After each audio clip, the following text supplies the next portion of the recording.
the offense still has a long way to go. They what are they one by two, one by one, one by one, one by one, and one by two when they went in that 5 game winning streak. And hey, a win is a win, right? But it, the pitching and the bullpen aren't going to hold up for that long. That said, my second takeaway was how good Eduardo Rodriguez was. 8 innings, what was it, 11 strikeouts, 10 strikeouts? They said it was one of his best starts ever. And he does it quietly, kind of. Like, it's not he's kind of like the king of the strikeout looking or the cutter on the inside corner or whatever. Like, it's not like nasty stuff, but when he's at his best, he's putting guys away. I think our buddy Jake and Chipman years ago compared him to kind of like a David Price. When David Price was at his best, he wasn't necessarily devastating. He was just throwing a lot of strikes and getting guys out, and that's what Erod can be at his best. Third takeaway, let's see. Kerry Carpenter should be playing every day. Yeah. Let's see him get some lefties. I was skeptical. I thought Badu made a case to beat Carpenter out in spring training, but Carpenter, all he's done is hit. Like, that's what he has to do, and he keeps doing it. And he's like the most consistent hitter on the team right now. So play him every day. All right, John, what are your 3 takeaways from the series, or from the two series rather? Well, there's a ton of them. I want to start off with Riley Green.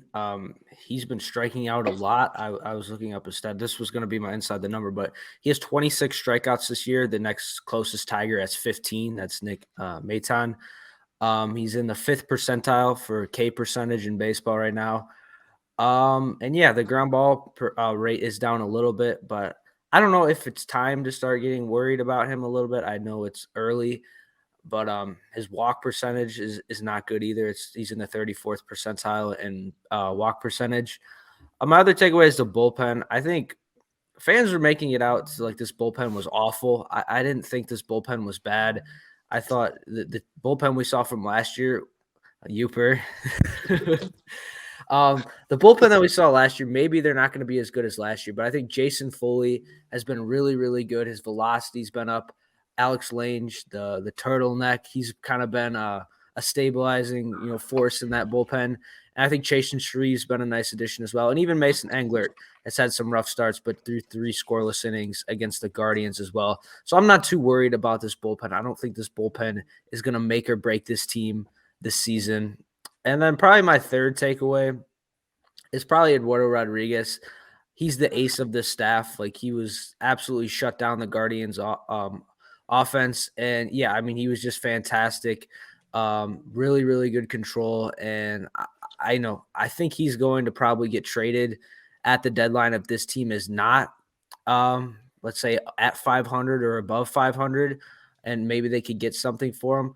But yeah, kind of just my overall takeaway is this team is competitive. I knew that they weren't going to be one of the worst teams in baseball. They don't belong in the same conversation as the Royals or the A's or the Rockies or teams like that. They're going to be competitive. We saw that against the division favorite Guardians. They obviously were close in all those games, took 2 out of 3, almost won the 3rd game in the 9th inning.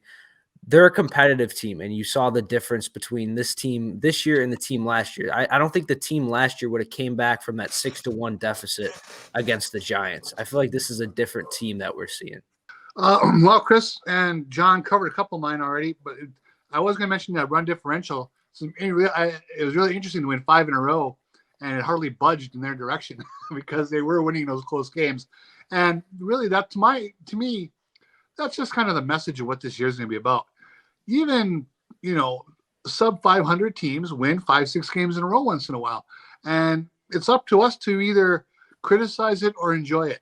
Now, I'm, someone who I believe has limited expectations of this team, but that 5-game winning streak was very enjoyable. It was fun baseball. I was home for the whole doubleheader, which was done in 5 hours, which was glorious the other day. So as a reporter covering that was amazing. Last year was like a 12-hour day. Oh, without question, Yeah. Here's the thing: a 1-0 game where both offenses sucked, and the pitcher for the Tigers never had a 3-ball count. That game should be fast, and it was fast. That was the cool thing. 1 hour and 50 minutes. So it was a very fun week. Guys talked about Kerry Carpenter. I was going to mention him too.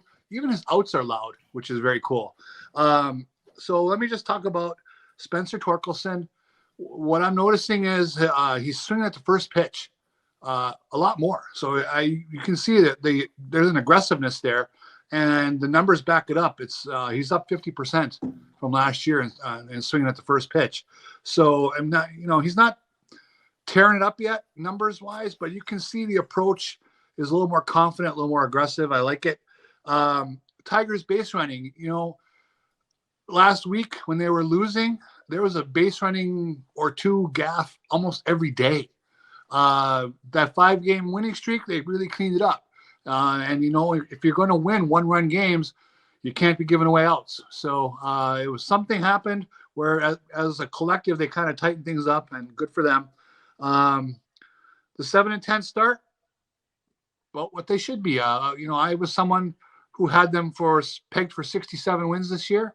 A 7-10 start is a 67 win pace. So there you go. Defense has gotten a lot better. Javi Baez has still, again, the throws are a little off, but they're not. We didn't see what we were seeing last year from Javi Baez. And he also went out after he got benched and had a pretty good series. He kept, in terms of just putting the ball, he did a lot better than he did in Toronto, in other words. And he was hitting the ball, and he was effective on defense. And lastly, in terms of the bullpen, I think we've all talked about this a little bit, but it was good to see a bounce back from Jose Cisnero, who last week looked really, really rough, and was able to come back. And between him and Trey Wingnatter, those have been my biggest tournament, had really been the big reason why the Tigers have in the winning streaks. Again, and also Mason Englert, biggest takeaway for me is that he's pitching in clutch situations. And AJ Hinch mentioned this on the presser on Tuesday about putting him in those situations because they believe in him, because they want him to. And that changeup came up pretty well. And I think that's something that keep an eye on for, because this is a kid who, I'm not saying he's a kid, but just obviously Rule 5 pick, never pitched above Double-A, and he went there and has pitched in some high pressure situations and able to get the job done. So those are some of my takeaways from the series.